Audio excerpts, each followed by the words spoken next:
নমস্কার বন্ধুরা, আজকে আমরা যাচ্ছি একটু চা বাগানে ঘুরতে।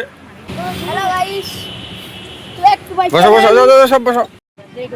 পাহাড় মিশেছে নীল আকাশে, দেখে মন আকাশ ছুটে চায় ও আহারে, অচেনা কত না পাখি ওই বাতাসে, দেখে মন ভেসে যেতে চায় ও আহারে।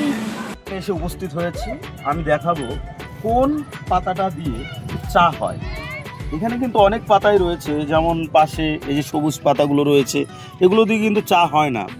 চা হয় একদম কোমল এবং নরম, এই যে কুড়িটা আছে এই কুড়িটা দিয়ে কিন্তু চা পাতা হয়। মানে আমরা যে চা পান করি সেই চা পান করার যে পাতা, এইটা হলো ম্যানুফ্যাকচারিং হওয়ার পর তারপরে কিন্তু এটা আমরা পান করি, অর্থাৎ এই পাতাগুলোকে আমরা পানের উপযুক্ত। কিন্তু এই যে সাইডে যে পাতাগুলো আছে এগুলো দেখতে খুব সুন্দর দেখাচ্ছে, কিন্তু এগুলো কিন্তু আমাদের চা হিসেবে আমরা ব্যবহার করি না।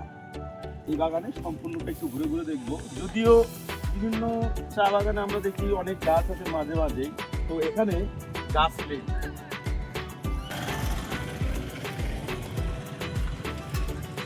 আমরা চা বাগান, নদী সঙ্গে যেখানে চা তৈরি হয় সেই জায়গাটা দেখাবো।